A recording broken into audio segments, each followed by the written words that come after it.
Okay. Sorry for the weird angle, but it's definitely 11:11. So make a wish. It's the end of the day. That is okay. Let me just try and speak proper English for 1 second and make coherent sentences. That would be nice. So, today is almost wrapping up, and for those of you who don't know, it's the day that I had to leave Emily at the airport.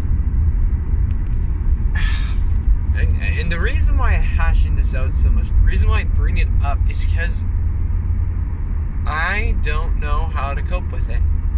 I don't know how to cope with the fact that the love of my life is gone, and I can still talk to her. There's definitely people who are in a worse situation than me, but the fact that it's like she's so accessible and I can hear her, but as in like we can message and we can talk, but at the same time she's just not around, and she's so close but it's not fully there, and it just messes me up. When we were saying goodbye, the term "I'm done" came up so often. Like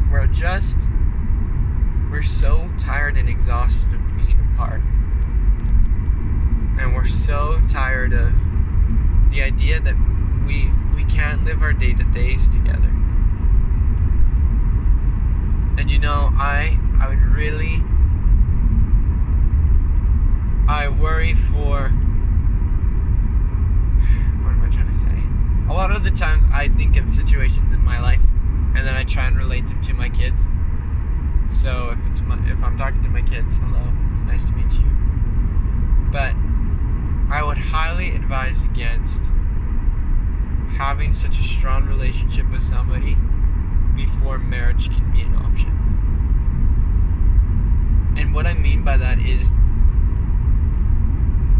Emily and I have attached ourselves to each other. We are ingrained and we will always want just the other person. There's nobody else for us, and we've kind of shut that option off. We are set on the idea of eternity. And I think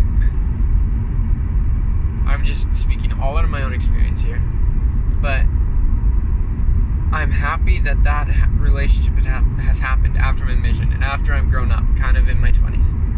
Grown up, I don't mean a lot. I just mean to a point where I'm not in high school or I'm not in a socially pressured area. I'm in a point where I'm making my own decisions and I'm living my life and I'm living the consequences thereof.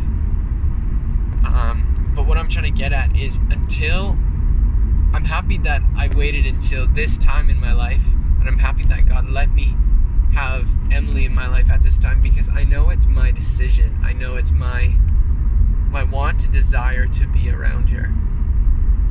And I know that if I take everything away, I still just want her. And I just would hope that whoever it might be, that they avoid being this close to somebody until really they've had time to discover a bit more about themselves and know. I say that because it hurts, and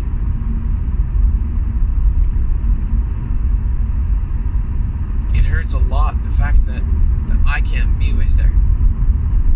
But it's good because I know I will be. I know that in 5 months I will be with her, and we will be married, and we won't leave each other's side.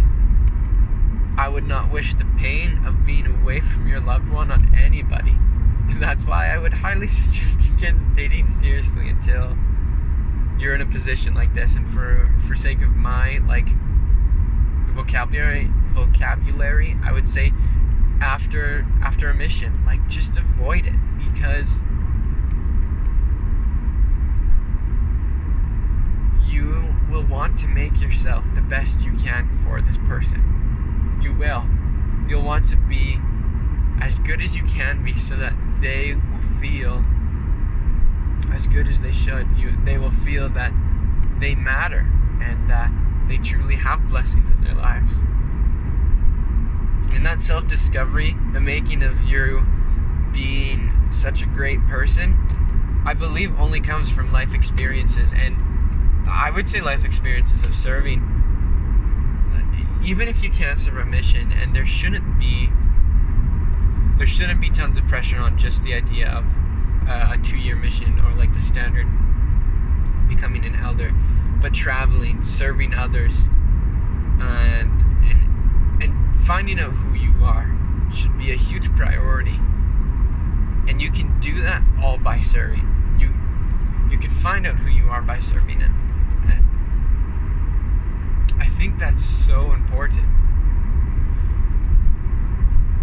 So this has all just been in my mind this last day of how grateful I am that I have the chance to fall in love with Emily Jo Moyes at this point in my life. Because I know that through my serving and through my travels and my life experiences, that she's the type of woman that I want. And I know that I've worked towards getting her. And I know what some of my weaknesses are, and I know what some of her weaknesses are, and I know that we can help each other grow. And that's why I feel completely and totally alright with letting myself fall completely into her need, and know that she will take me through this life, that we will be eternal partners. Again, I don't even know if this made sense. I really don't know if I'm going to upload this, because it's just me rambling. But if you were to take anything away from this video, it's focus on serving others so that you can prepare yourself as much as you can for the spouse that you will find.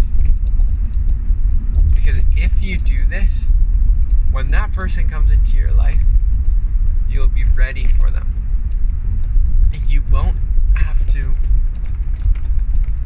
doubt in your love for each other. And you won't have to try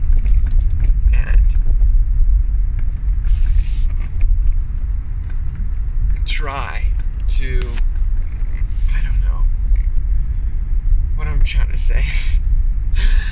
This is where my rambling doesn't make sense. But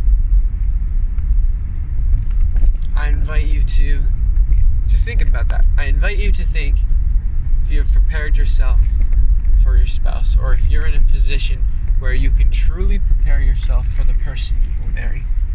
And you know what? Maybe if marriage isn't one of your goals, try and think of the person you want to be. Have you prepared yourself to be as supportive, or to be supportive? Blah, blah, blah.